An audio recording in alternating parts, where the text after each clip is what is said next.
that is on a serious note, that's a big challenge for the employers. If somebody's asking, that is a red flag. It just doesn't go that way. So the first thing is, when we start the recruitment, we just have to ask them what role we are recruiting for.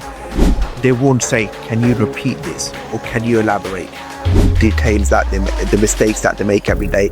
They have to just worry about performing on the day. Hey there, job seekers and dream chasers. Welcome to Visa Life Podcast, where we cut through the noise and bring you real, actionable insights for landing jobs abroad.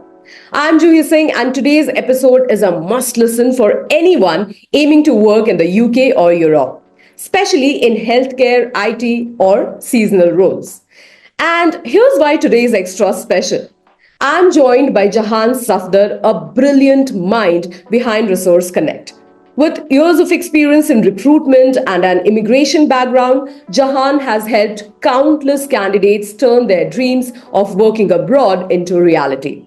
So whether you're a seasoned professional or just starting out, get comfortable. This episode is packed with the tips and guidance you need to make your move. Jahan, we are so glad to have you with us today. Thank you so much for joining in. Thanks, Juhi. Really excited to be here and share my knowledge with your audience. Thank you so much. Thank you so much, Jahan. So, let's kickstart whatever we are doing over here today. We are going to talk about so many opportunities and, given fair idea to our audience about how to get started with UK or even Europe or US jobs if they're looking for. So let's kick things off and with your journey, we'll start with your journey. What sparked your interest in starting Resource Connect and focusing on international recruitment? How did this start? Okay, that's interesting, and it is actually a journey. Okay, because I've studied law at university. That was business law and immigration law, and then after that, my first job was a work experience placement with a law firm, and they told me to work with the domestic clients who were subject to migration control. So I got exposed to immigration, a law, you could say, in the very beginning of my career. And then that is the first part when I realized that, some people who are working in the UK, they need a visa. They need set documents, they need set permissions. So that was the first part. Then after that, what I did was I've studied immigration further. And we set up a consultancy called Visual Consultancy, where we've been helping people with business immigration programs. Again, that was very much focused on the UK. And that was, as you would probably remember, Juhi, there was a program called HSMP that came in the UK about 10, 12 years ago. And that is what really sparked our interest there, where people were able to show certain skills, qualification, knowledge, experience, and they were able to come to the UK and start their, journey into whether it's a business or job. So that was the actual starting part. And then after that, during the process, we had a lot of people and the solicitor that we were working with as well, who would use us to do the post job offer stage of their migrant journey, where we would help them with doing the paperwork and, the labor market test, etc. So that was the part. And then we just thought to myself, after doing some research, that we have the knowledge, we have access to their talent overseas, and why not, just offer a complete 360 end-to-end recruitment. So that's where Resource Connect came from. So our knowledge of actually immigration and knowing what needs to be done, how to screen the candidates, and also to support the candidates as well. That somebody might be a right fit for the job, but he or she may not have the right paperwork, or in some cases, the medicals as well, as so people from certain countries need to go through a health screening as well. So this is how it started. All right, but that's great actually. So what drives you? You would have thought about Resource Connect. Now today you are running such a successful business, and you have been helping so many people out there. So how does this drive you, every day when you wake up and you have to help out so many lives? How is it it's helping you out every day to come and do such a thing and help so many people out with Resource Connect? Well, in two ways. One, it keeps me busy. That's get paid for this. And secondly, as you said rightly, that there is something about this that you really feel a part of a people's journey, that, you are helping people, make a step in their life or take a step in their life, which is really transformative in nature for them. So, we have as it could be a nurse from Africa or nurse from India, Sri Lanka. They work really hard. They've got the experience in their country. We'll talk more about, what the prerequisites are to join the NMC, to be through all that. And what they really need is they just need a little nudge or kind of support with their journey. So these are the driver factors. It keeps us busy. It helps us serve our employers who we got very good relationships with.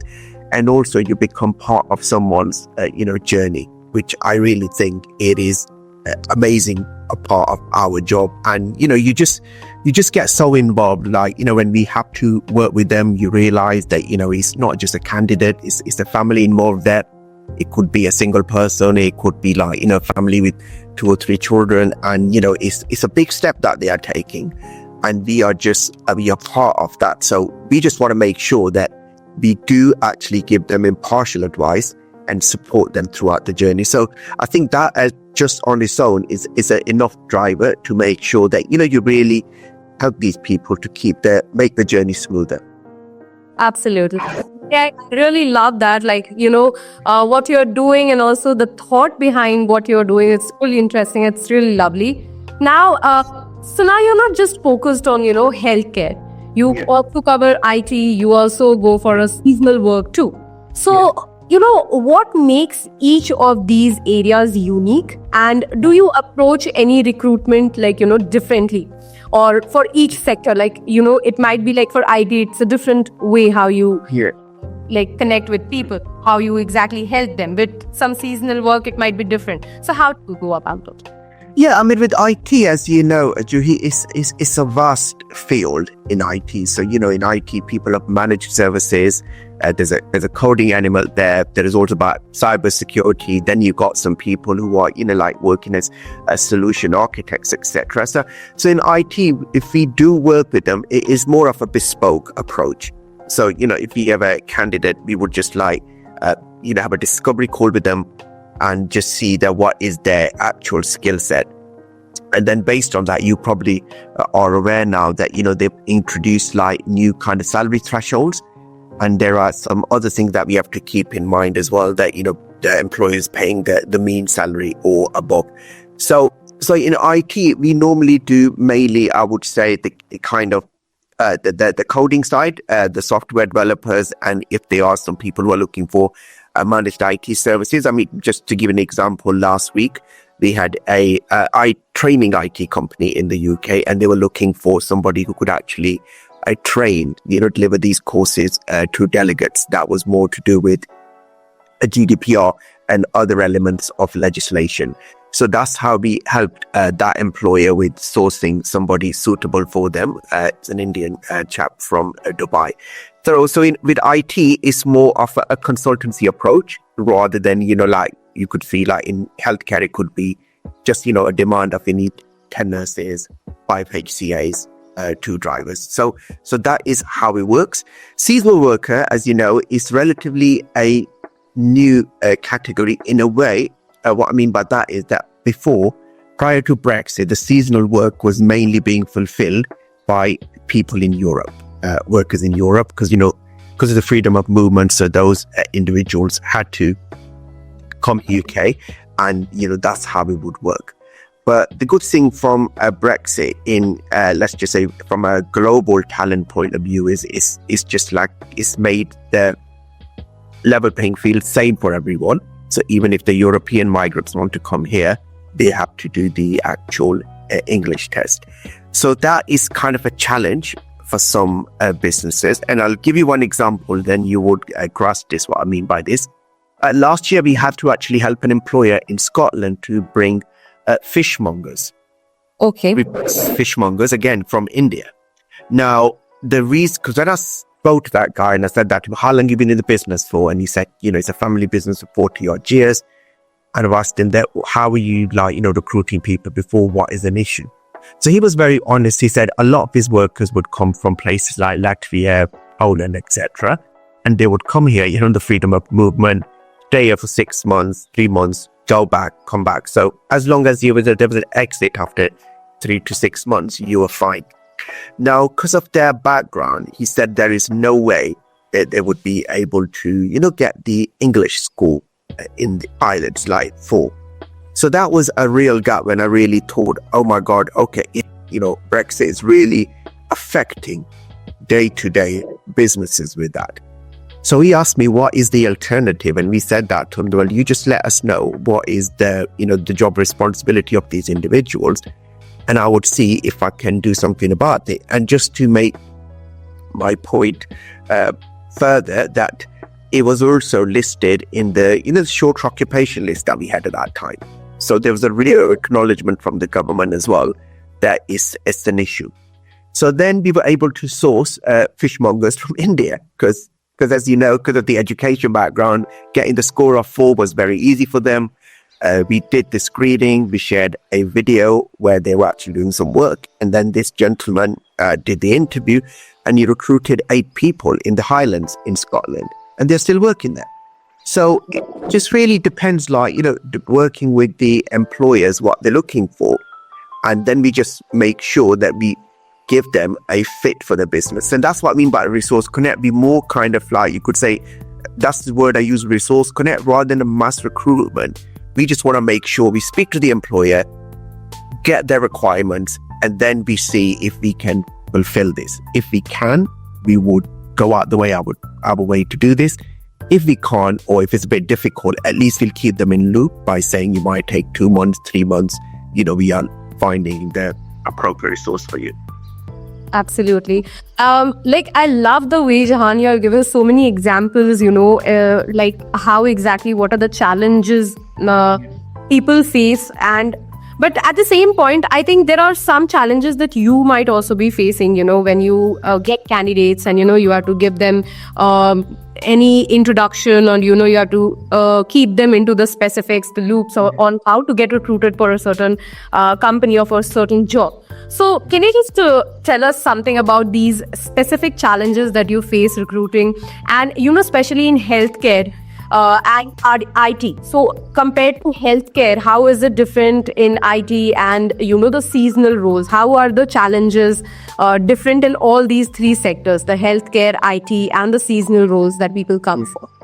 Yeah, I mean, the challenges are different. I'll talk about the common challenges first, and then I'll talk about the challenges different. The common challenges are the retention rate, which is the dedicated employer. They would say, all right, we've been through this whole pain. We brought this input over, and that 3 months, 4 months, 5 months down the line, they've left us. So how would you go on about that? So that is on a serious note, that's a big challenge for the employers, because as you know, they have to make the investment as well. They go through all this, and then the candidates not gone there. So how do we address this? We just, as I told you, whenever we speak to anybody who comes and approaches us, we be very honest with them and just say, tell us what is your 3 to 5 year goal.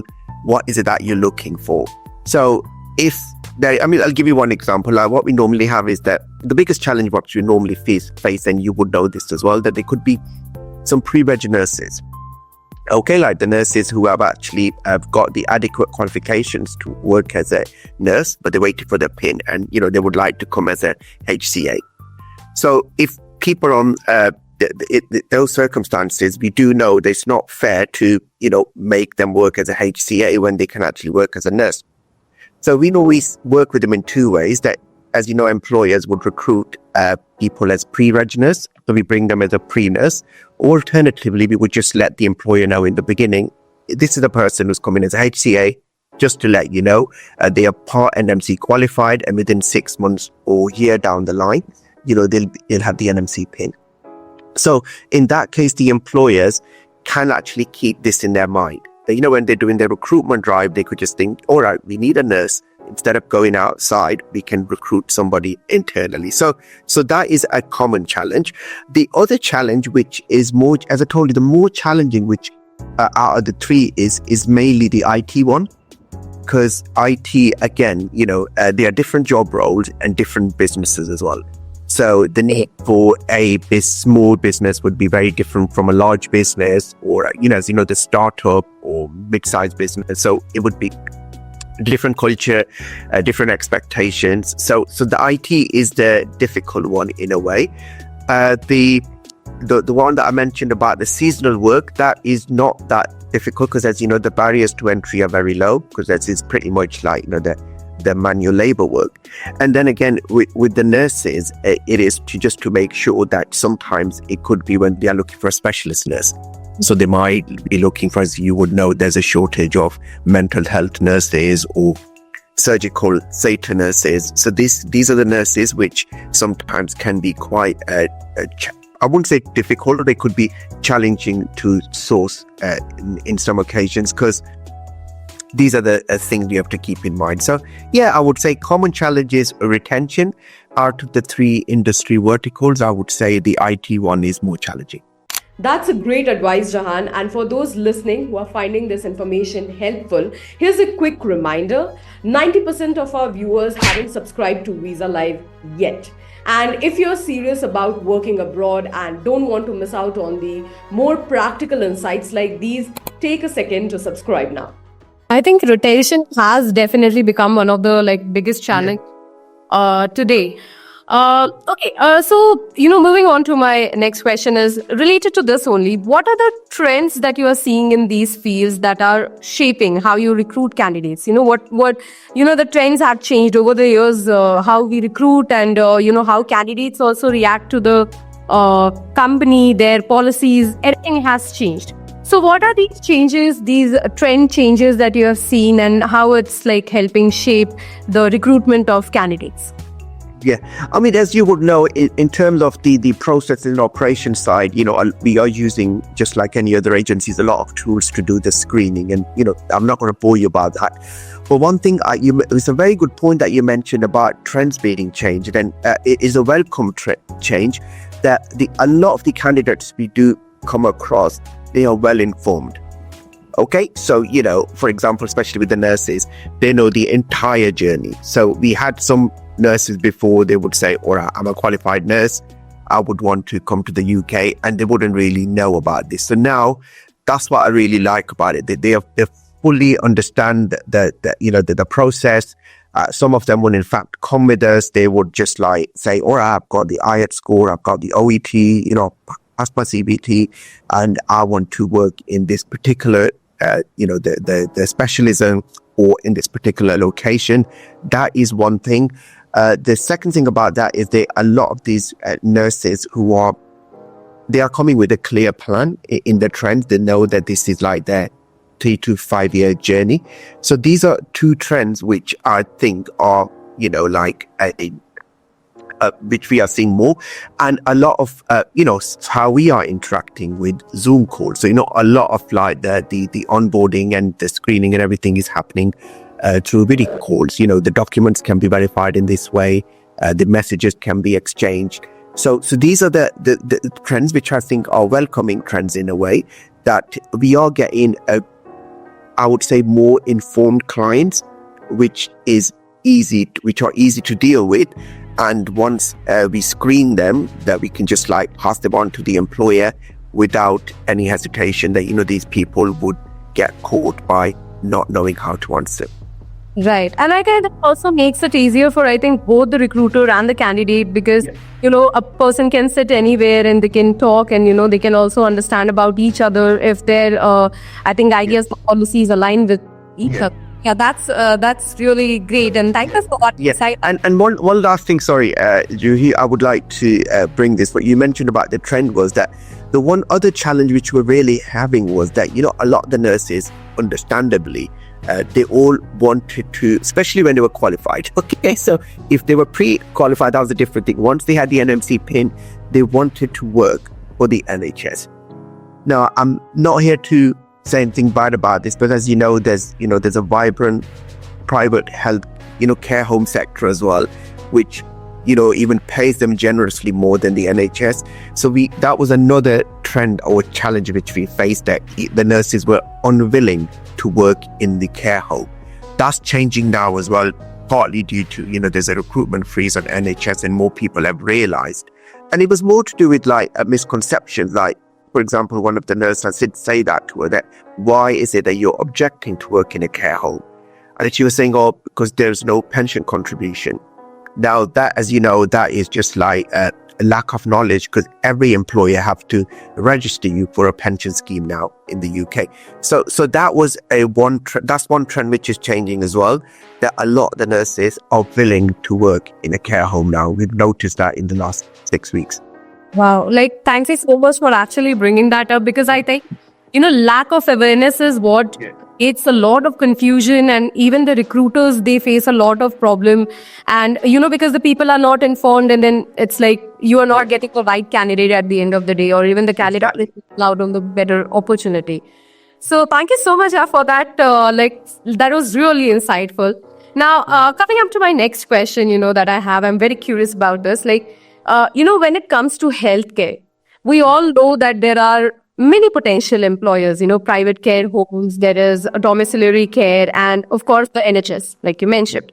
So if someone is looking to get started quickly, what's the best route, and what's the fastest path of healthcare professionals to secure a job and head to the UK? Yeah. I mean, that's an interesting question. So from a business point of view, I will be honest with you that if there isn't a vacancy, let's just say in a hospital, private care or domiciliary, whatever's available, if you opt for that, there's a more chance of you getting that immediately. But as you know, there is a shift in the healthcare policy now, especially with the new Labour government. And I think the trend is going more that way, because what they want to do is they want to shift the care back to the community. Okay, so again, I'm not going to bore you with this, but people working in the healthcare sector do know that there's a real challenge here, that people are being kept in hospitals for so long, which occupies the beds. Why? Because there is no space available in the care home. So that's why there was a lot need for staff in the health hospitals and the care homes. Now the government is taking an initiative to take these, because these people are fit enough to leave the hospital, but it's just there is no bed available for them in the care home. So that's where the concept of domi care is coming in now, that they want to take the care back in the community, that these people are fit enough to stay in their home with their families. They might just need a bit of support, in the morning with just having a little bath, washing themselves, and then the evening. So in that case, I'm glad that you brought that point in, and there is a bit of hesitation, which you can understand, that it is more challenging, is that the domiciliary sector would grow more. Purely, as I said, the government wants people to stay in their community hubs and homes. So as you know, wherever the policy of the government is going, the money would follow as well. So I think I'm sure you would know as well, Jahi, from your interaction with this sector, that there are more and more job opportunities coming in domiciliary here, whether that is nurses or the the healthcare assistants. So that is one thing to consider now. And I'm not to say in any way that you can't get a job in a NHS hospital or a care home as a carer or a nurse, but the sector which is growing at the moment, it is domiciliary care, and I think it would further grow, because the policy of the government now is to take care back in the community, to bring in the concept of small health hubs, less reliance on the tertiary hospitals, and more focus on the primary care, which is in their homes and the neighborhood. So to answer your question, keeping all this in mind, the probability of you securing a job increases if you are willing to take their domiciliary care. Correct.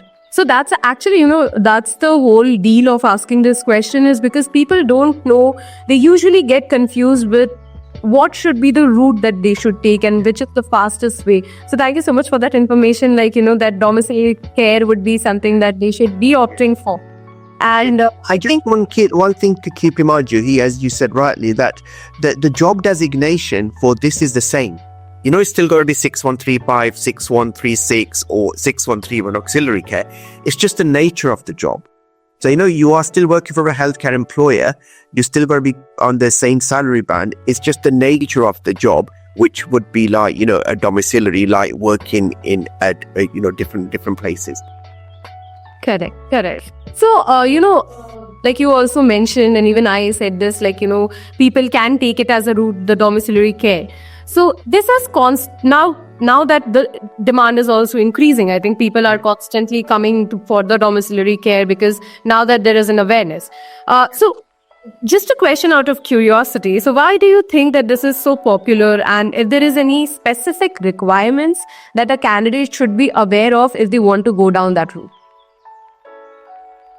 No, I think the good thing about this is that's an interesting question. I think what candidates should be aware of, the barriers to entry are low. Okay, so if you're coming as a domiciliary one, because remember your interaction with the candidates would be limited in nature.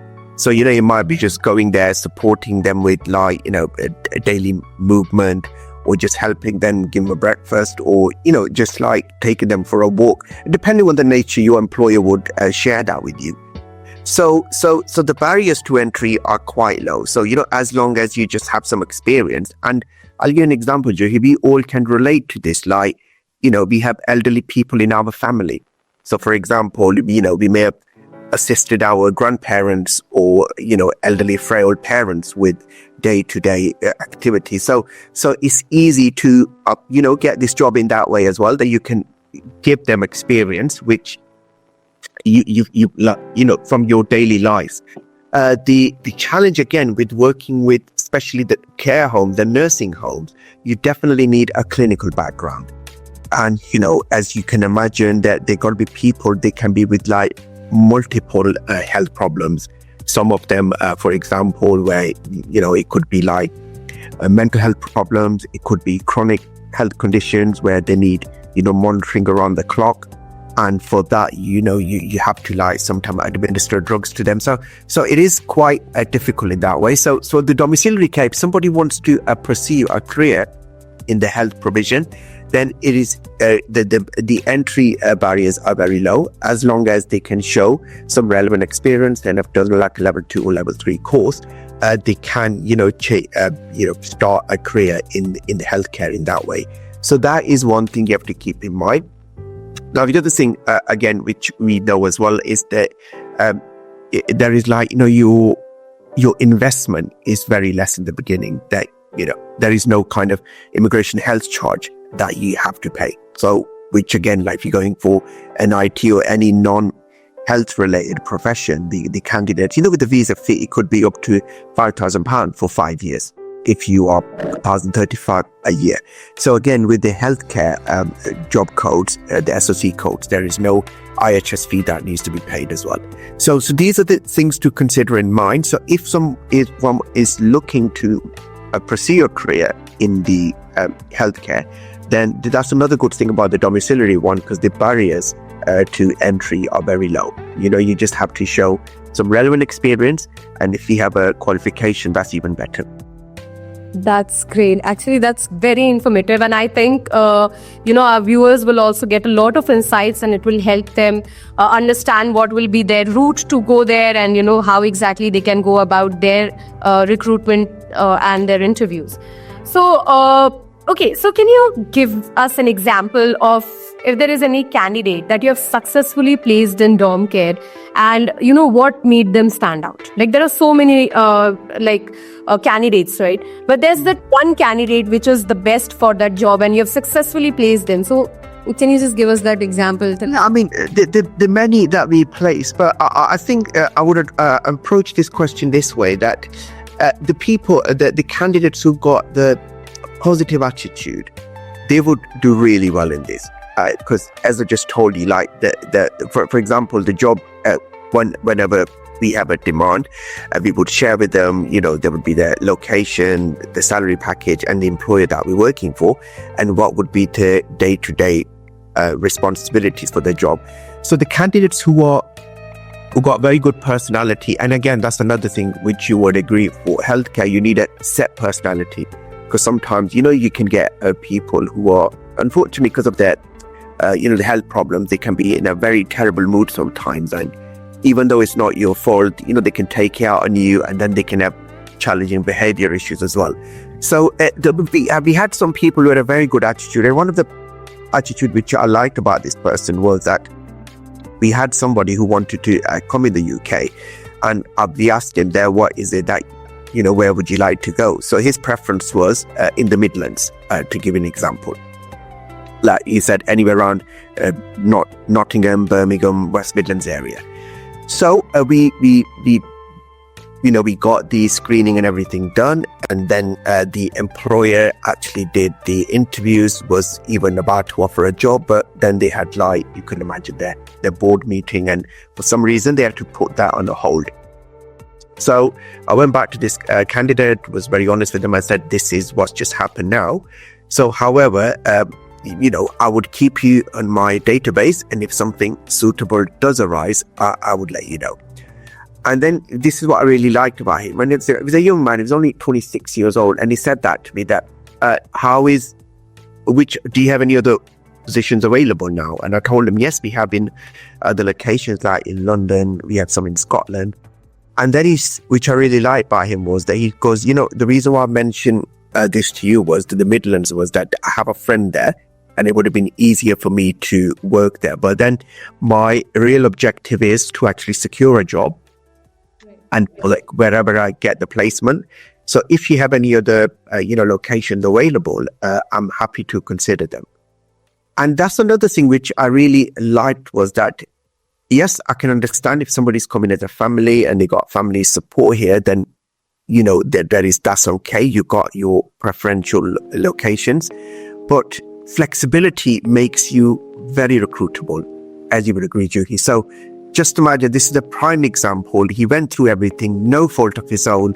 They just put the recruitment on hold. So he had two options, either to wait for 3 to 4, 5 months when these people would recruit again, or something suitable would come, or just take any job opportunity which was available. And because he showed flexibility, we were able to place him 3 weeks later.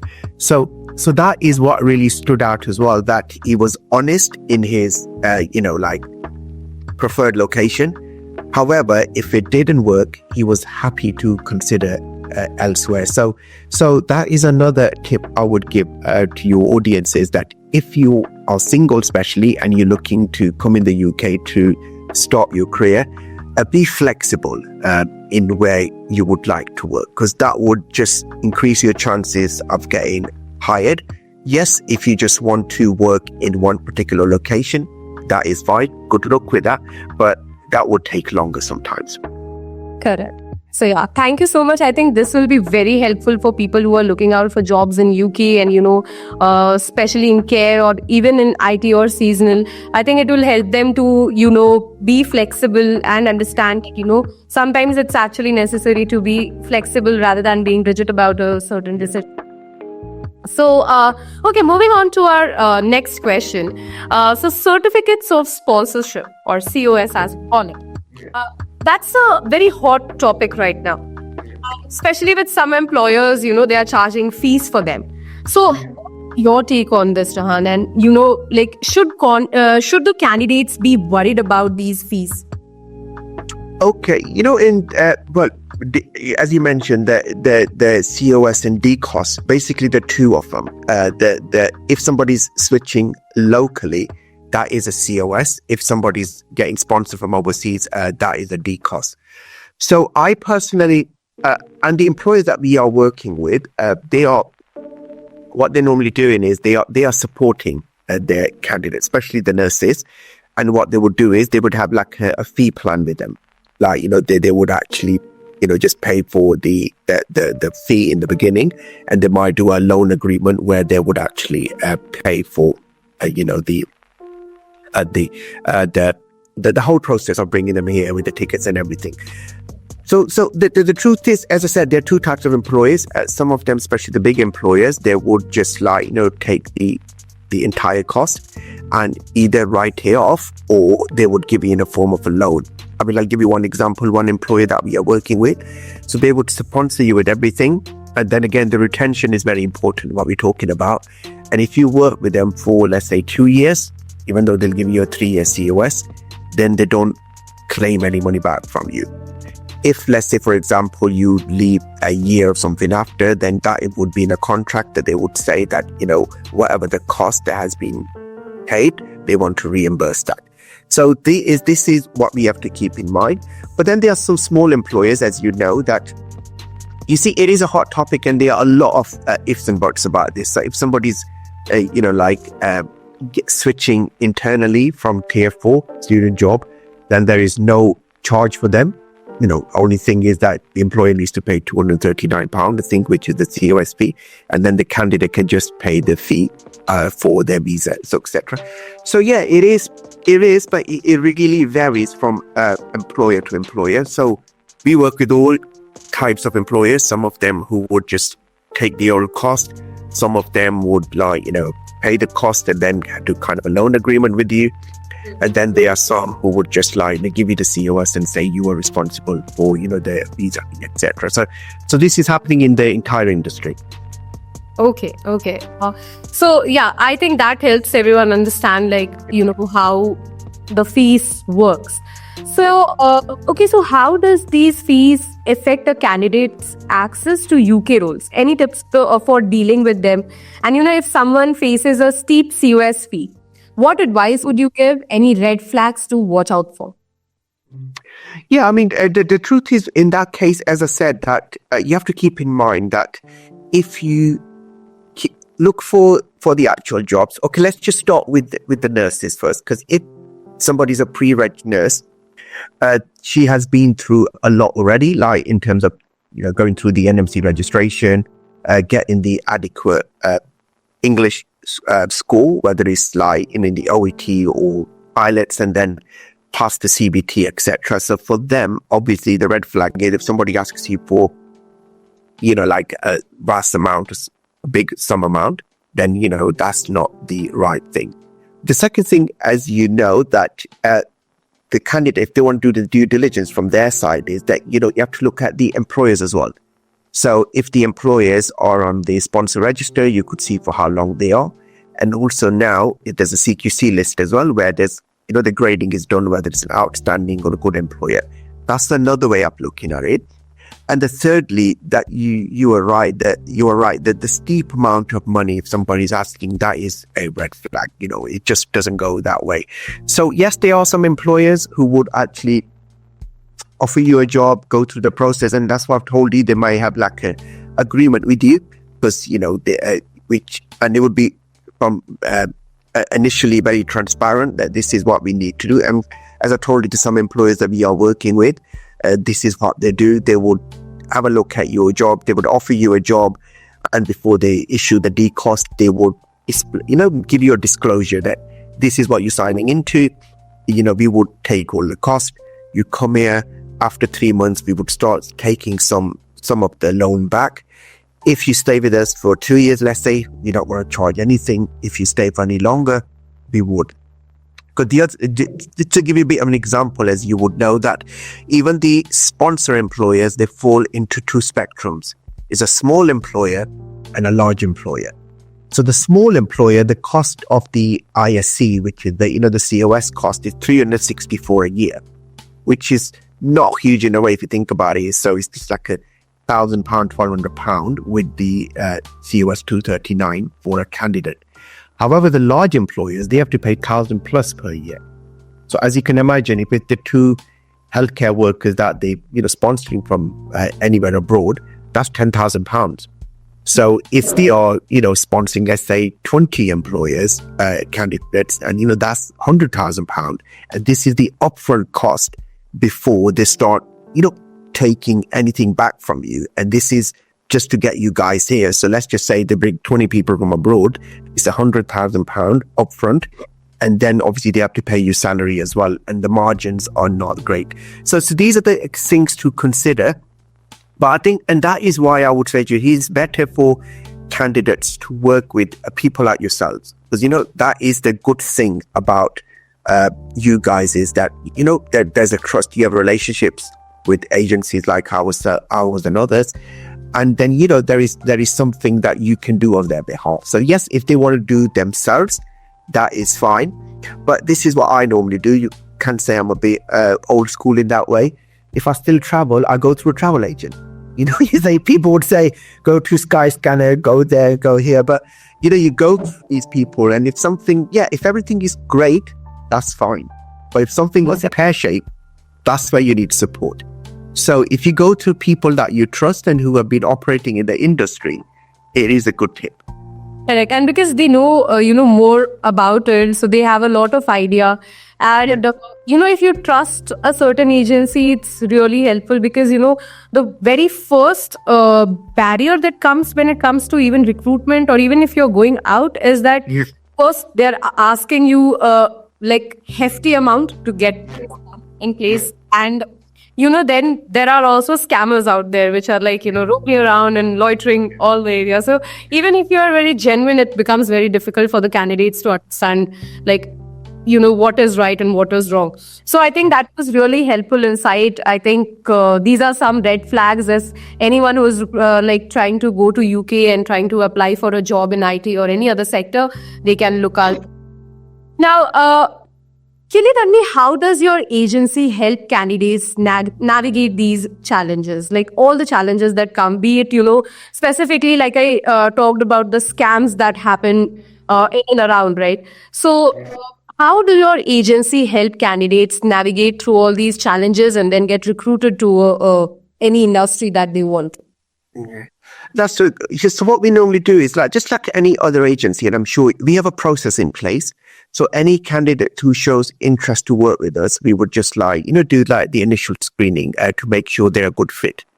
Now, what I mean by the good fit is that, they actually meet the eligibility criteria, depending on the nature of the job. Otherwise, it's just it's not fair on them as well. We could just say that from the, until you don't have this in place, there isn't, the chances of you securing a job are very limited. So that's one way of navigating. So we would make sure that if we have somebody, he's qualified for the job. Now, once they get qualified, then it's a lot easier for us to match them with the potential employer. So this is how we would go on about that. We get a lot of people. I'll just give an example. I was speaking to someone just last week. It's a nurse in Malta, and she wanted to come in the UK. And she just said that, I want to start a job, but, I won't be able to do something for the next 3 or 4 months. So in that case, what I told her from my side was that is fine.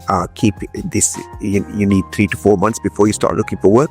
However, just make sure that, your references are in place. You have the adequate documentation which is needed, and if you have the NMC registration which is started is great. If not, start his set. So that is one example, because she was a nurse working in Malta, but she just was under the impression that she could just come UK and start practicing straight away because it's an English speaking country, which again, that's why another example why you need, as you said, somebody in the industry who can support you. So she was partly right because she's a Maltese. She doesn't have to do, the IELTS and English requirements, but anybody working in the UK, they need to have the NMC registration pin.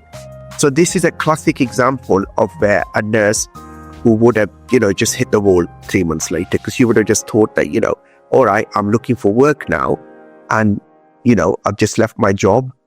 I've got the actual, the Maltese healthcare NHS registration, but she didn't have the NMC registration pin. So that is one thing which we would do. We just make sure first you qualify. You have and especially as you know, in international recruitment is more important. They have to make sure that they have the police clearance, like the TB test, the references.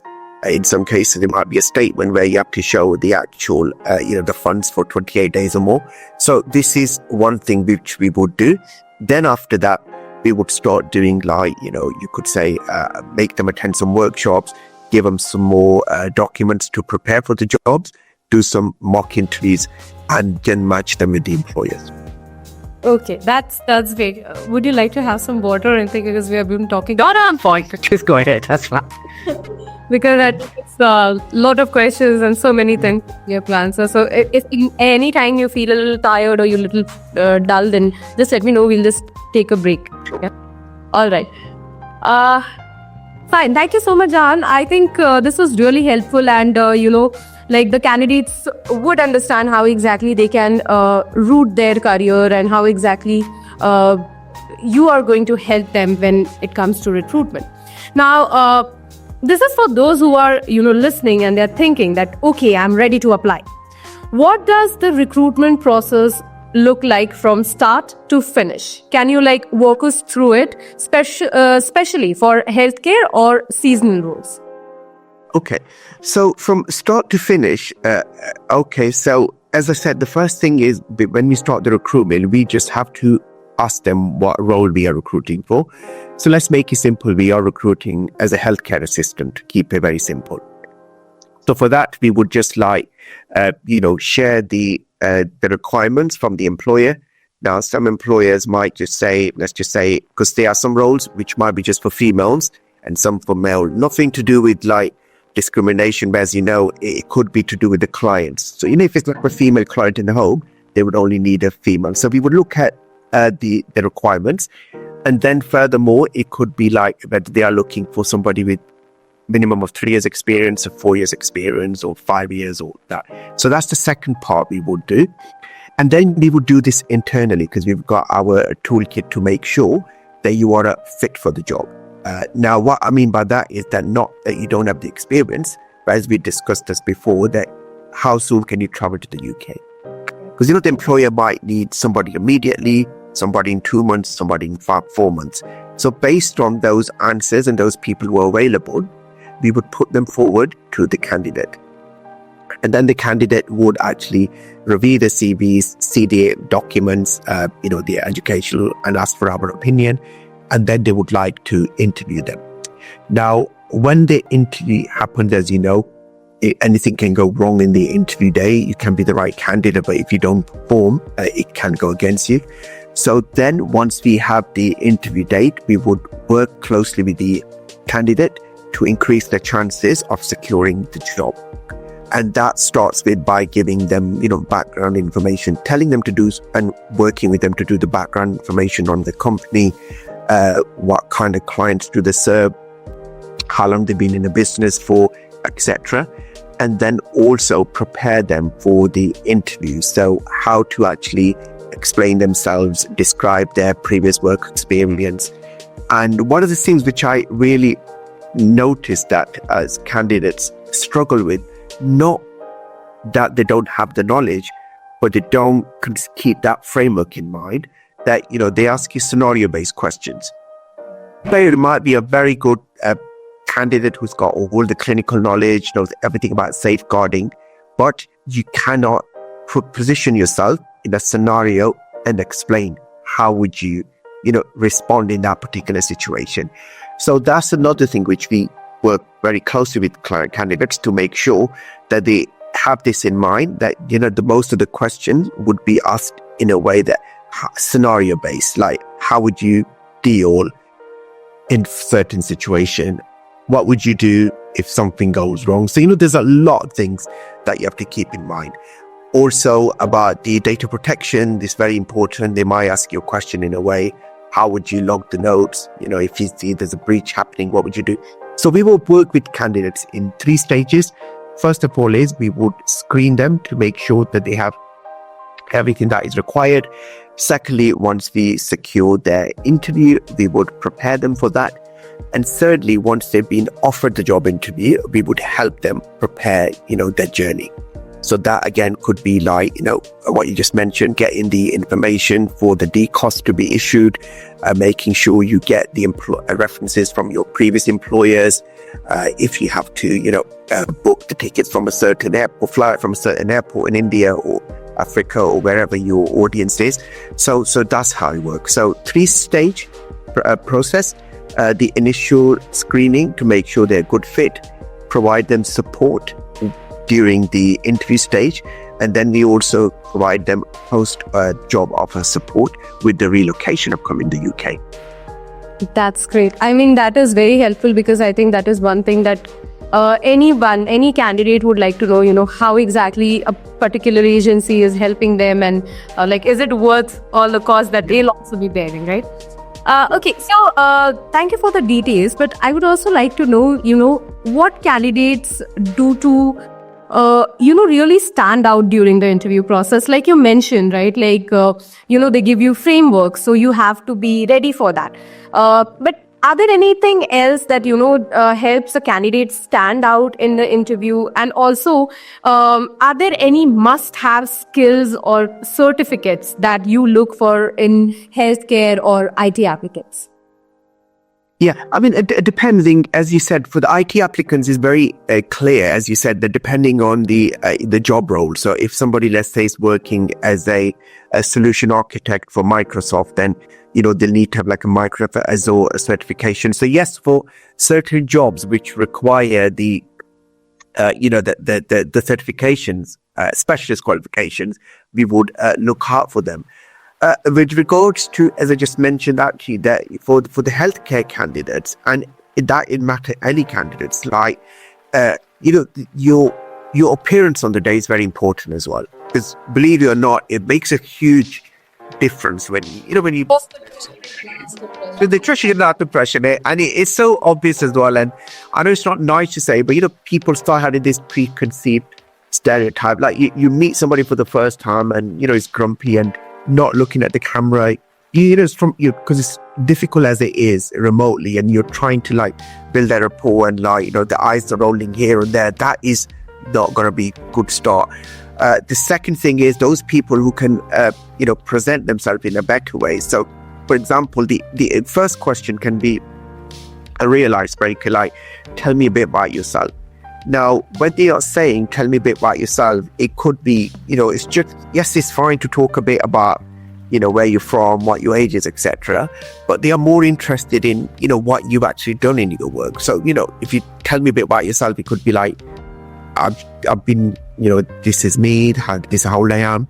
I've been working in healthcare for the last 4 years, primarily in this department. I was responsible for blah, blah, blah. You would set the tone straight away. Like I would say, okay, this is what this person knows what the job is. And then the most of these probing questions can be around that. So I would say, yeah, the appearance is very important. Making sure that, you give an eye contact, answer your question, in a precise manner, and when they ask you questions, elaborate. And one thing which I think is very important, and I'm sure you would agree as well, that what a lot of candidates make a mistake is, if they don't understand the question, they won't say, can you repeat this, or can you elaborate? They would just give any answer which is totally irrelevant. And then when you get the feedback, you speak to the candidate, because they have that relationship with them, they would say, sorry, Jahan, I didn't really understand that question. That's what I said. Well, if you didn't understand, just ask them to repeat the question. So this is so common. I've seen so many times that they're the right fit. Yes, the nerves kick in, which is understandable, but they didn't understand the question. And even though they had the answer for that question, all they had to do was, can you rephrase this, or can you repeat this? They would have got it. So that's another thing to keep in mind. If you don't understand the question, don't worry. Ask them to repeat that question, or even rephrase this, because realistically speaking, they do know you are nervous, and obviously in many cases these people, English is not your first language, so that is fine. Everybody understands that. So these are the things they have to keep in mind. Yeah, I think so. For our viewers also, it's a big takeaway that, if you are nervous, you're already nervous. We all understand that, considering, it's a job that you want. It's a dire need for you also.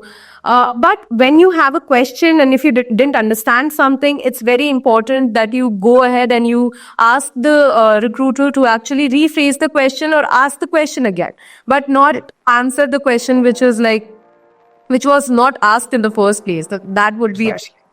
Yeah. That's a great insight, actually. So, adjusting to our new cultural and caregiving standards, this can be very tough. So what's your advice for healthcare candidates who need to show that, they are ready for the UK standards? Okay. No, that's a good question. So the couple of things that they can do, I mean, I'm sure most of them, okay, the first thing is, if you have any friends in the UK already who are working the sector, speak to them, because they can give you a real insight. Even though, as you know, that we deal with the employers, yes, we have one-to-one with them, but our knowledge is still very limited. So somebody working on the ground, they would have much better understanding. So you can tell what's they like working there every day. So that is one thing. Secondly, there is so much, material out there, on YouTube, those videos, what is like, because you could see so many people who kind of put their, the journey online, how it's like, what's it like working every day. So that's another thing to get a real intake. So these two things, if you have somebody in the UK already working in the sector, speak to them, try to get as much insight you can from them. Read, a lot about the job descriptions, because that will tell you more about what is needed. Look at the regulatory framework, and especially go on YouTube. There's so many videos out there. Just put in what is required, and then there are some certain courses, as you mentioned. So all the courses, especially for the safeguarding and health and safety, social care safeguarding courses, you just have to consider on those modules. Because the reason why they have devised that course is because that you'll be dealing with every day. How to minimize, infection control by washing and, drying your hands every day, how to communicate effectively, how to manually, handle people. Some people might have a bed sore, how to see the signs. If somebody's getting in, temperature, what would you do about this? How would you work with your team members? So these are the things I would say keep in mind. Speak to somebody who's already doing the role. Alternative, there's so much information out there on video platforms which would really equip you for this. But what happens many a times, even if you see a video or even if you go about reading a thing, still there are some candidates who make some very common mistakes. Whether it's in the application or in the interview, during a process, they make very common, very little mistakes. And that in turn basically just scraps their chances down. So any tips to avoid these kinds of pitfalls for the candidates? Yeah. I mean, as I said, so they have to pay attention to details. That's the first thing, goes without saying. But the other way, as you mentioned, a good point is that's why they can work with the agencies like yourself. Because if that's the case, all they have to do is they'd have to stop worrying about, as you just mentioned, these minor details the mistakes that they make every day. They have to just worry about performing on the day. So that is one way of looking at this. But the alternatively is, like you said rightly, that they have to be more attentive then, check again and again what is what is the employer asking for, if the answer that they provided is right, and also have a kind of a checklist as well. Prepare a checklist that, have I done all this? If not, then, if something is missing, ask for some support. But I would personally say, if you are coming from abroad, I would strongly urge anyone to take support from people, because it can really you don't want to be minimizing your chances. Because remember, one thing you have to keep in mind, that these CVs and a lot of these employers, they put them on the ATS. So if your file is submitted once with the wrong entries, then it's very unlikely that the employer would contact you. Because remember, as well, when they do the screening, they kind of use the keywords to come up on top, and if that is not there or is missing, then they're not going to get back to you. And certainly if the information you provided is not correct, it could be a a minor innocent mistake, but if it's not what they're looking for, then that can just be a problem as well. Right. Double checking everything is the most important thing. And a really great idea of preparing a checklist when you are applying for a certain role. So these are really good insights. Thank you so much, Jahan. So now let's talk about something that comes up often. Now that's the red list countries. So can you explain what these are and what restrictions candidates from these regions face? Yeah, well, that again, it's that's kind of that's because of World Health Organization, and the philosophy behind this is, as that it's the ethical approach. That, let's just say, the red list countries are the countries where there's already shortage of the healthcare workers, and they just think it's not right ethically that you are depriving that country or that community from a healthcare worker. So that's why a lot of, especially NHS, for example, would not do a recruitment through an agency. Now, for those candidates, because obviously this is your audience, that this is quite counterproductive and funny in a way as well. They would recruit you through an agency, but there's nothing stopping you to apply directly. Okay, so let's just say if it's a red list country like Pakistan, or let's just say I think Bangladesh is in a red list country as well. So if the healthcare workers from there are applying directly to the NHS, and if the HR manager is happy, they would be offered a job. So that is not to be disheartened that way. But yes, NHS would not do the recruitment drive there, as you could say, through their employers. So that is one thing that they keep in mind. But a lot of the private healthcare employers are a bit relaxed on that. So yes, it's not as easy as is somebody from the realist country, but especially for the HCA, a lot of employers are recruiting people from the red list countries as well. So this is more to do with NHS. And yes, there might be some big employers like Clementine, Churchill and Bupa who may not recruit from there. But a lot of small employers, and especially if you're applying directly, that is not an issue. It's more of a challenge for recruitment agencies to recruit on behalf of NHS or any employer to, get like a fee retainer. So that's what the red list countries are. So, what I understand is that, yes, they do have a chance to they do have a pathway to secure jobs in the UK. But can you tell me what will be the pathway for them, and, what is it that they should be focusing on to boost their chances when it comes to, applying for other countries? Yeah. So for the red list country people, I would say that to boost the chances that you've mentioned, that focus more on the private healthcare providers. Forget about the NHS, because they already have a database. They already have established agents or agency in the green list country, so they would be their preference, unless you are an exceptional outlier or somebody who's got great expertise and they just happen to recruit you. That's fine. If you focus on the private healthcare providers, you got a chance of securing a job. So that is not a problem. In fact, yes, I have to be honest, and as well, Juhi, it is slightly challenging in comparison to green list countries. But if they work with agencies like yourself, as well, there are so many, especially in the domicile and the care home workers, care home providers, they would recruit them. If those people have the skills, they would take them on. So I wouldn't worry too much about this in that way. But I would, if I was to focus all my energies, I would do that in the private care sector and forget by the NHS, because the NHS, there are a couple of ways to get it in the door. One is through their preferred suppliers, and they already have a SLA with them that they won't be hiring you because it's unethical. The only way for you to get recruit to this, if you apply directly, the chances for that are very slim.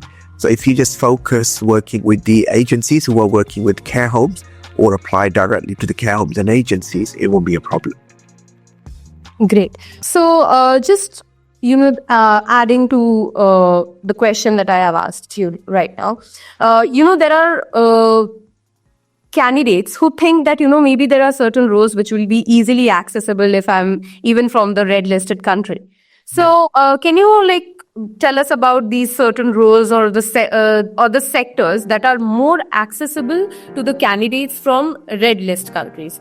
And yes, please. Yeah, that's an interesting point that you mentioned. So keep one thing in mind: the red list country only applies to the healthcare roles, so not any other roles. So let's just say if you got your audience is in countries which are listed as red list countries, that is only for healthcare.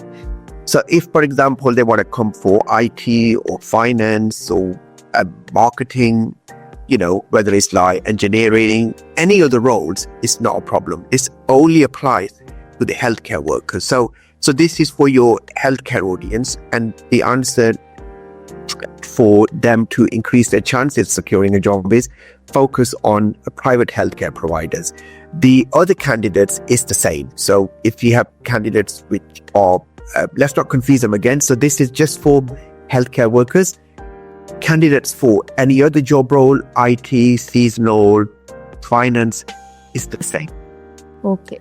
And what is the proactive step that these candidates can use to become more attractive to the UK employers? Again, as I said, that it comes to the presentation as well. So if they have experience which relevant to the jobs, that is one thing. Making sure that what you just described earlier was there's so many qualifications as well, even free courses that you can do. So if they got first aid course, health, what's it called, NVQ level 2 qualification. There are other credentials as well, basic aid. So anything to make you stand out that would increase your chances. Some of the things which I know a lot of people make a mistake is that, the electronic records, when you have to, put the notes on the EMS, they are working in their home countries and they are using the EMS systems. They never mention that. That is very important as well, because most of these places will have a digital log. So these are the kind of skills you have to show them, apart from your clinical skills. If you've got IT skills, if you've got experience of using any healthcare softwares or applications, that would be really helpful as well. Right. So looking ahead, Jahan, do you see any regions in the UK or Europe that are ramping up demand for international talent, and any trends that job seekers should keep an eye on? Yeah, I mean, in the UK, to be honest with you, there is huge shortage of healthcare workers, and also they need the, as we just mentioned, the IoT people and the other service sectors as well. Europe at the moment, there is a real shortage for quite a few jobs actually. I'll just give an example. Hospitality is a huge challenge there. So all the roles in hospitality, whether it's the front office, the kitchen staff, the chefs, the waiters, the housekeepers are looking for that. Again, for manufacturing, blue collar skill jobs, there's a huge shortage of welders as well in Europe. Also welders, which your audience would know if they work in that industry, whether it's that big welders, TIG welders, 3G, 4G. That's another one in Europe. And also there's an agricultural workers as well. So in Italy, in places like Balkan countries, Bosnia, Montenegro, these are the places where they need a lot of agriculture workers as well. So the truth is, there's real shortage of workforce throughout the entire UK for every sector: hospitality, IT, healthcare, agriculture, manufacturing. We just name it. There's a shortage for all of them. The only challenge your candidates need to do is, as I said, there is some homework that they need to do from their side, because the immigration policy is slightly different in each country. So they just have to make their mind which country do they want to focus on, and then just prepare their application accordingly. Right. So, IT sector is one where most of the candidates are very interested. So, but the technology is also advancing right now, right? So do you think that IT or admin roles will become more prominent? No, IT roles are there and they would always be there. I mean, just to give an example, that at the moment, there is so much business being taken by the IT big household names in India, like TCS, which is Tata Consultancy, Tech Mahindra, Wipro. They are winning businesses, and the IT roles are evolving. So, most of these businesses from legacy system, they are going to a digitalization process, and some of them are using, the AI tools now to increase productivity, etc. So the roles of IT would always remain there. Albeit, from your audience point of view, as you know, it might be a bit difficult now because it's the salary threshold now. So the minimum in IT is 38,500. But yes, the other hot skills in IT, whether it's web developers or in fact graphic designers, as you know, that is still in the immigration salary list, which is the new short occupation list. Coders, IT managers, network engineers, you telecom engineers, you think about it, then also cyber security professionals, people who are working as IT project managers, when they have to lead their project of the entire business whether it's happening a data migration or transformation. So yes, there is demand for all the roles, and that would remain there. For the UK, is more, keep in mind, they would be more for like people who are in the mid stage of their career now, because as you know, the salary threshold is more. However, if you have people who are already in the UK, like, the PSW or would just finish graduation, then, for them, they can also start in the junior salary, because as you know, the threshold for them is lower. They have to pay less than 30,000 for them. So this is my, you could say outtake this. But in Europe, there is shortage for any job. You, as I told you, starting from the housekeeper to waiter to bartender, the concierge receptionist, chefs, finance people, all of them. Okay. So, you mentioned Europe also right now. So I'm just curious, and I'm sure our audience will be too. Are there any UK regions or the European countries particularly welcoming to the international workers? Yeah, I mean, they are. I mean, UK, as people know everything with the UK, because one thing you have to keep in mind is the points-based system. You need like a sponsor for the employer, and then based on that, if you meet the requirement for the job, they will take you.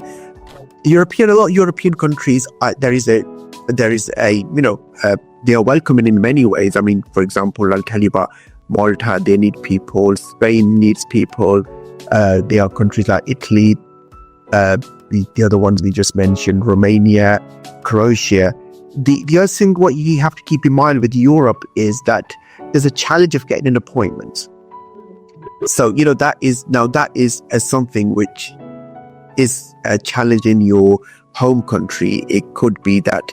And that's why sometimes when you speak to the employers, that even though they have the demand and, they make it very clear to you. So, would you be able to get these appointments for your candidates?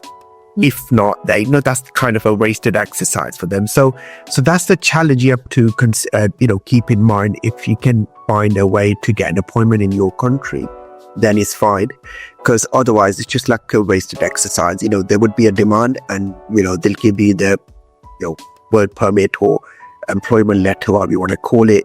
They'll wait for you, and let's just say if you don't get an appointment for months and months and months, then there is that defeats the object for them to recruit you. So that is one challenge which a lot of people face when they work in Europe. But that's why if you are working with reputable agencies, they do have relationships with individuals who can assist you in getting those appointments. So that's one thing, one challenge I've faced with a lot of European applications, that the demand is there. They are more welcoming that way as well. The barriers are very low as well in comparison to the UK. No language requirement, all this kind of stuff. But it's just the appointments. So, great insight, Jahan. But, as you know, AI has come into picture, right? Like many of us are using AI now, and it's like taking over the world right now, right? So what about the recruitment technology like AI? Is it like changing how you approach hiring?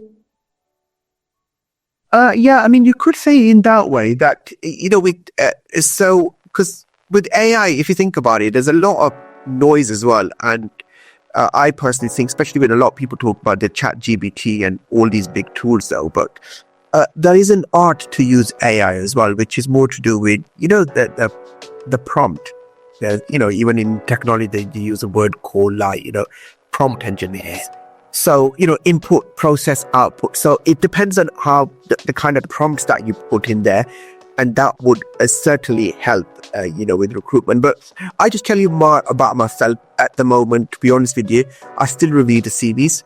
I mean, yes, AI could be great with, you could, let's just say if I have to send up a, draft templates or follow-ups. So, those kind of tedious admin tasks, which are repetitive in nature, I might use them. But a lot of the employers, and especially when you are dealing with humans, I think that, that human interaction would still be there. And as I told you, I still go through every CV. I know my colleagues go through every CV. The employers that I'm working with, they go through them as well. So in recruitment at the moment, yes, in operational support, it is helping. But I would say with regards to screening the candidates, maybe to an extent, that's why I said it's important to put the keywords. But, the human interaction would remain there. And one of the things which I really, I give you one example, and I was just discussing this with my colleague a few days ago, is that, sometimes when you come across people's profiles, they are roles which are not of their industry, but they are transferable skills. Correct. Now, only a human can tell that. If AI is screening that would just reject them, as you can imagine. So it would say, oh, he's a manager in hospitality. How can be a manager in, let's say, healthcare or IT? But when you would see, as a human, you would say, all right, he's managed a team of 50 people. He knows how to put data, he knows how to manage the KPIs. He knows how to liaise with stakeholders. To see my point, this is just one example. So as humans, you see potential. AI just sees data. So I personally think, yes, there are some people who are totally relying on it, which I think is not the right approach. But be rest assured, a lot of employers at the moment, they are still reviewing the CVs. I can tell you that. That's for sure. Yeah, I think AI has definitely changed a lot of things, but still a little bit of human touch is very important because, there are many things AI still can't do. No, that's true. So, Jahan, earlier we talked about, we have talked about both IT and about the care jobs that is there in UK and also in Europe. But, there's one topic, seasonal work, right? Seasonal work is also something there. Can you give us a full scoop on it, and what's the demand like in Europe, and what kind of candidates they expect from the whole process, and what can a candidate expect from the process? Yeah, the demand for the seasonal workers in Europe is very simple, to be honest with you. It's kind of that manual farming work, etc. So it could be like you kind of working in the farms. So it could be packaging. It could be like, cutting the crops, etc. But more to do with packaging, etc. And what they're demanding is very simply like they're demanding, obviously, it's a manual labor job, as you can imagine. So they're expecting people relatively young, up to the age of 35, I would say, who are fit and healthy, because it's the work that needs to be done manually every day. And that's about it, really, to be honest with you, because as I told you, that the barriers are very low. It's not a kind of a challenging job. I mean, mentally, of course, physically, it would be demanding. So that is what they are really looking for. And yes, if they got previous experience, let's just say, if talk about India, like people who've got farming background, then it's very easy for them to relate to this, because so that is what they're looking for in the agriculture or farming work. And if for example, those people who work there for a long time, the good thing about Europe again is that because most of these places would be remote locations, so they are also providing the accommodation for them. So that is one incentive the candidates would get as well. So that's what the agriculture is, and it's pretty universal in nature. Even in Europe and England, if you get these jobs, it would give you accommodation as well, because you'd be working, remotely in the fields. Okay. So, just to answer my question, like, what's the demand like? Like in Europe, is it like very high, or it's like moderate? How it? No, it is high. I mean, Italy, again, I do notice that there are some agencies in Indian Punjab, I think it's called. They send people every year there. Again, as I told you, Portugal, there is a farming demand for loads of jobs. Then these are the EU Schengen countries I'm talking about. But then, as you know, the EU general countries like the Balkan states, places like Kosovo, Bosnia, Montenegro, there's huge demand for agriculture workers. And just give a insight on how the candidates can apply for these opportunities. With them, I told you, it'll be very difficult for them to apply directly. That's why they need to work with, agencies. Because what would happen is in these places, especially for the actual agriculture, these farming jobs, this will be bulk quantity demand. So, the employer might just say, we need 50 people or 100 people. So they won't be doing that individually. I'm just telling you the process. So they'll be working with somebody like your agency, and then they would have a demand which would actually, list all the information regarding the job, like the name of the employer, working hours, salary, etc. So you have to go through them. That's the way about it. So keep an eye out on all these agencies who are advertising, and this is your gateway, especially in the agriculture one. Yes, hospitality and other places, as we discussed before, you can do your own research. If you want to approach, you can approach employers directly, and there's every chance they can get back to you. But for the farming jobs, I do know that because they will get a bulk people, because they won't, work with one or two. So it's better to work with, approach the agencies who are advertising these jobs. Okay. So, are there certain sectors or countries in Europe with higher demand for seasonal workers? Yes, Italy is one, Portugal is another one, and as I told you, Montenegro. These three, massive demand. So I think for our viewers, whoever is like trying to go for a seasonal job, you should definitely consider places. And Jahan, another question that pops up in my mind is like, how can a candidate prepare for any unique challenges in these roles? I know that there are physical challenges that might come. You have to be physically strong, specifically when you're job. But are there any unique challenges that they face, and how can they prepare for it? That's a good question. And I think, to be honest with you, in these European countries, that yes, even though there is not requirement for these, language to an extent can be a barrier for you. So if, for example, let's say you want to go in these countries with the intention of settling there, just, try to even learn the basics, especially because I know it's not a requirement for your job. And then if you're living, let's say, in these cosmopolitan cities, it would not be a problem. But, if you want to establish some friends or relationships or anything there, it's better to learn the basics. So that is one challenge, which they won't have that during the job, because obviously the employer who's bringing them, he's aware of this, and he or she would actually have the working knowledge of English. But I'm just giving this based on the feedback which I've received, as you just say, that, if you're in a remote location and you want to go, and even people want to communicate with you, etc., it is a bit difficult. So that is one thing. If you can try to learn the basic culture, just even the basic words that they use, that will take you a long way. Right. I think language becomes a big barrier when it comes to Europe, and I think that's the one thing that anyone who is applying there should keep in mind.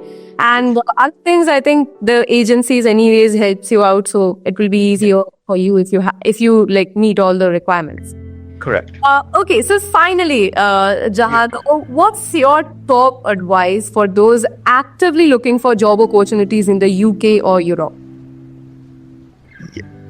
Okay, top of advice then is, be patient, because it can take time. Don't give up, but also be really focused on a particular job that you're looking for. Now, what I mean by that is that some people might say I'm contradicting. Earlier I said be flexible, and now I'm saying a focus. But my point is, focus on a particular vertical when it'll be easier for you to go. So let's just say if you're working for healthcare, then I think we just discussed, be open for care work, domiciliary work, or the supporting living work. Again, with IT, if you're looking for IT, then just look kind of for the stocks. So for example, if you're a web developer, be prepared to work as a web developer for any industry. If you have to do slightly differently, web developing alongside with social media, look for that as well. So just kind of differentiate yourself and be focused, and approach do a targeted job search rather than, just because, as well, you would see this, Julie, sometimes when people send out an email to you, it's just a blast. They send it to so many people. So yes, if we have a shortage of, worker, you would definitely contact those people. But, personalization takes you a long way. So if you send better crafted, personalized emails, outreach, you have a more chance of securing a job. These are two things if you keep it in mind. And again, speak with reputable agencies as well. You've got nothing to lose. If they can help you with that, it is a win-win situation for you. So keep your options open, focus, send personalized emails, be very specific on the jobs, what you're looking for, and work with the agencies as well. That has Daddy eyes, Aji. Throughout the interview, it was absolutely great talking to you. Thank you so much for joining. You're sharing such a valuable insight today. And I'm sure our viewers have also gained a lot of, knowledge from your expertise, and they would have learned so much. For everyone, for anyone interested in connecting with Resource Connect or exploring job opportunities, we'll have all the details in the description box below. So do go out and, check it out. And yes, obviously go ahead with your journey. Thank you so much, Jahan, for joining us and sharing such valuable insights with us today. I'm sure our viewers gained a lot from your expertise. For anyone interested in connecting with Resource Connect or exploring job opportunities, we'll have all the details in the description below. No, you're welcome, Juhi, and it's been a pleasure speaking to you, and I hope, it's been helpful for your audience as well. And to our listeners, if today's episode inspired or helped you in any way, remember that we are here for you.